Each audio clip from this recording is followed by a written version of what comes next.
কাঁঠালের বিচি শেষ হওয়ার আগে একবার হলেও এই ঝুরি কাঁঠালের বিচির রেসিপিটি একবার হলেও তৈরি করে খেয়ে দেখতে পারেন।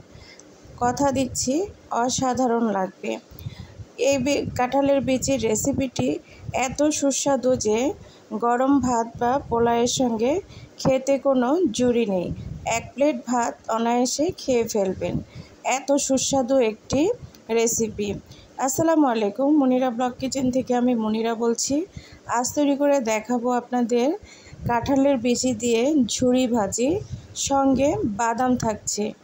এই কাঁঠালের বিচির মধ্যে বাদাম দিয়ে যে এই ভাজিটি তৈরি করলে কী যে অসাধারণ লাগে আপনাদের বলে বোঝাতে পারবো না। কিছুটা কাঁঠালের বিচি নিয়েছি, এখন এগুলোকে এইভাবে কেটে নিতে হবে। এই শেপেই কেটে নিতে হবে, নয়তো কিন্তু খেতে ভালো লাগবে না। আপনাদের সঙ্গে কাটাটা শেয়ার করতে পারলে খুব ভালো হতো। ভিডিওটি লং হয়ে যাবে জন্য আমি আপনাদের কাটাটা শেয়ার করলাম না। তো এইভাবে সবগুলো বিচি আমি কেটে নিয়েছি। এখন এটাকে পানির মধ্যে 5 মিনিটের মতো ভিজিয়ে রাখবো, এতে করে কষগুলো বের হয়ে চলে যাবে। কাঁঠালের বিচির মধ্যে একটা কষ থাকে, সেটা বের হয়ে যাবে। এখন চলে আসলাম রান্না করতে। প্রথমে কড়াইয়ের মধ্যে আমি তেল দিয়েছি, আর এখানে কিছুটা বাদাম দিয়ে দিয়েছি।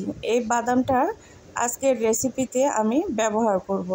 তো বাদামটা এইভাবে একটু লাল লাল করে ভেজে নিতে হবে। দেখলেই বুঝতে পারবেন কেমন হয়েছে। এই যে দেখুন, উঠিয়ে নিব। আবারও কড়াইয়ের মধ্যে ওই তেলে আমি এখানে বড় সাইজের 2টা পেঁয়াজ, একটা রসুনের কুচি করে নিয়েছি পেঁয়াজের মতো, আর 7-8টা কাঁচামরিচ ফালি করে দিয়েছি। দিয়ে নেড়ে চেড়ে একটু ভেজে নেব। এখন আমি এখানে আগে থেকে ধুয়ে রাখা কাঁঠালের বিচিগুলো দিয়ে দিব। দিয়ে এখন আমি কাঁঠালের বিচিগুলোকে একটু উল্টে পাল্টে ভালোভাবে ভেজে নেব।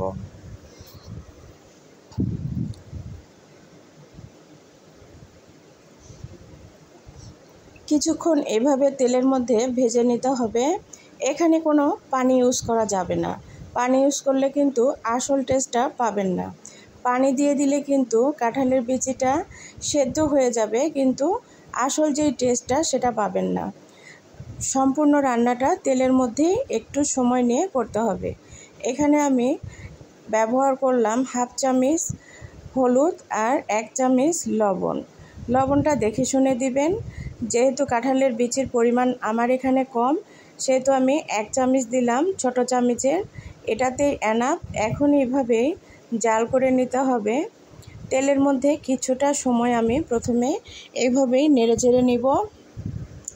3-4 মিনিট ধরে এভাবে নেড়ে নিয়ে এরপর আমি ঢাকনা দিয়ে ঢেকে দিব। ঢাকনা দিয়ে ঢেকে দিয়ে কিছুক্ষণ পর আবার ফিরে আসলাম। এখন দেখুন কাঁঠালের বিচিটাকে আমি নেড়ে দিব। এইভাবে কিন্তু কিছু সময় পর পর ঢাকনা দিয়ে ঢেকে দিতে হবে, নেড়ে চেড়ে দিতে হবে, আবারও ঢেকে দিতে হবে। এইভাবে কাজটা করতে হবে।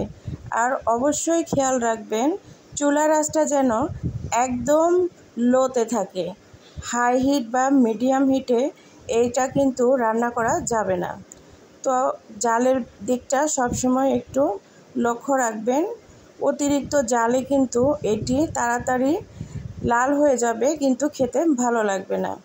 এভাবে আমি ঢাকনা দিয়ে ঢেকে দিয়েছিলাম, আবার ঢাকনা উঠিয়ে এখন দেখুন আমার রান্নাটা কিন্তু কাঁঠালের বীজগুলো একদম কালার পরিবর্তন হতে শুরু করেছে। ভালো করে লক্ষ্য করলেই বুঝতে পারবেন কতটা কালার চেঞ্জ হয়েছে। এখন আমি আগে থেকে যে ভেজে রেখেছিলাম বাদামগুলো, সেই বাদামগুলো বিচির মধ্যে দিয়ে দিলাম। এই কাঁঠালের বিচির মধ্যে এই বাদামটা দেওয়ার কারণে যখন আপনারা ভাতের সঙ্গে এই কাঁঠালের বিচি খাবেন তখন কিন্তু অসাধারণ লাগবে। মুখের মধ্যে বাদামের সঙ্গে কাঁঠালের বীজ আর ভাত পড়লে বুঝতে পারবেন এর টেস্টটা কোথায়। কাঁঠালের বীজ শেষ হওয়ার আগে একবার হলেও এইটা ট্রাই করে দেখতে পারেন।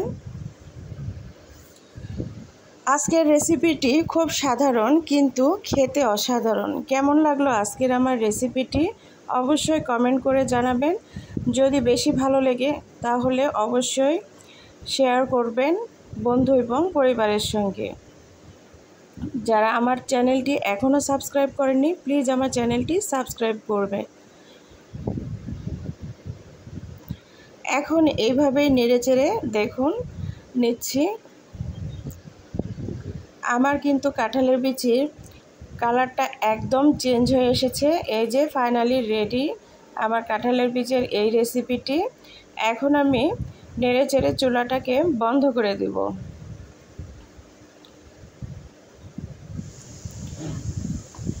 এই যে দেখুন চুলাকে বন্ধ করে দিয়েছি, দিয়ে এখন আপনাদের দেখাচ্ছি কেমন হয়েছে।